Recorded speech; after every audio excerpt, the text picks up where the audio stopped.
Assalamualaikum warahmatullahi wabarakatuh. Bertemu kembali dengan saya Ahmad Gufron. Kali ini saya akan memberikan materi tentang mata pelajaran fikih, yaitu mengenai konsep fikih dalam Islam, ruang lingkup fikih, perbedaan fikih dengan syariat, dan tujuan syariah. Nah, yang pertama yaitu konsep fikih dalam Islam. Kata fikih secara bahasa yaitu fahmun amikun, yang mempunyai arti pemahaman yang mendalam. Nah, menurut istilah, fikih adalah ilmu tentang hukum syara yang berkaitan dengan perbuatan manusia yang telah dewasa dan berakal sehat, atau bisa kita sebut mukallaf. Nah, menurut ulama, fikih adalah ilmu yang membahas hukum-hukum amaliyah yang bersumber dari dalil-dalil syariat Islam. Fikih berfungsi sebagai pedoman dalam mengatur tata cara ibadah dan muamalah umat Islam. Nah, pengertian fikih itu ada dua sudut pandang. Yang pertama, fikih sebagai usaha memelihara hukum furu' atau cabang-cabang hukum secara mutlak atau sebagian.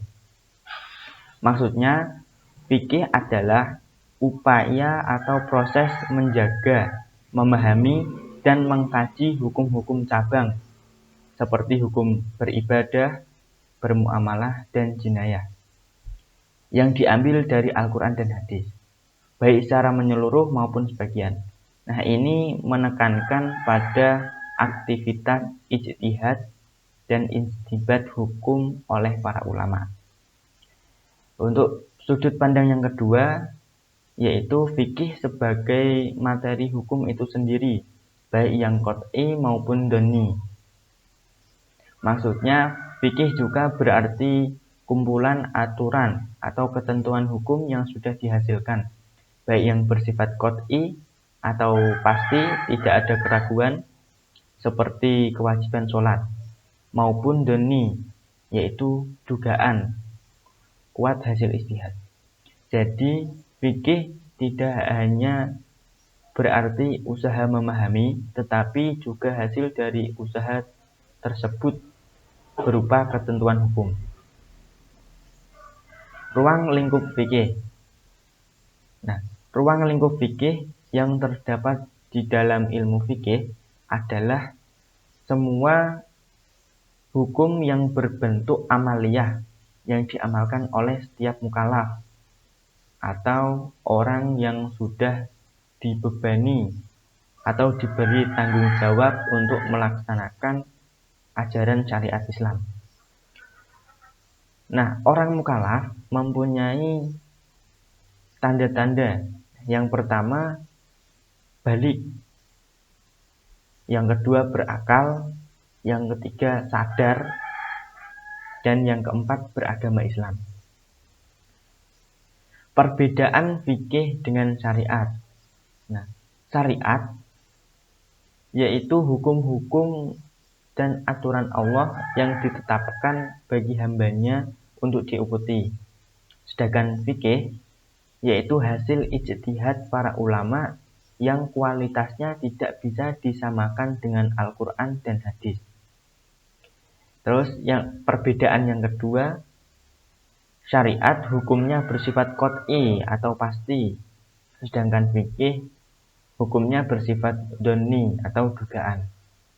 Terus perbedaan yang ketiga, syariat hukumnya universal, hanya satu tetapi harus ditaati oleh semua umat Islam. Sedangkan fikih berbagai ragam cara pelaksanaannya. Terus perbedaan yang kelima, syariat tidak ada campur tangan manusia atau ulama dalam menetapkan hukum.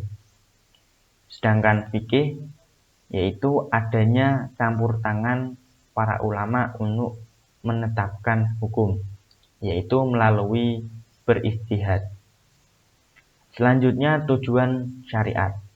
Tujuan syariat yang pertama yaitu memelihara agama, yang kedua memelihara jiwa, yang ketiga memelihara akal, yang keempat memelihara keturunan, yang kelima memelihara harta. Tuh. Jadi kesimpulan dari materi yang saya sampaikan tadi yaitu fikih dalam Islam adalah ilmu yang membahas hukum-hukum amaliyah yang bersumber dari dalil-dalil syariat, berfungsi sebagai pedoman bagi mukallaf dalam menjalankan ibadah dan muamalah. Fikih memiliki dua sudut pandang.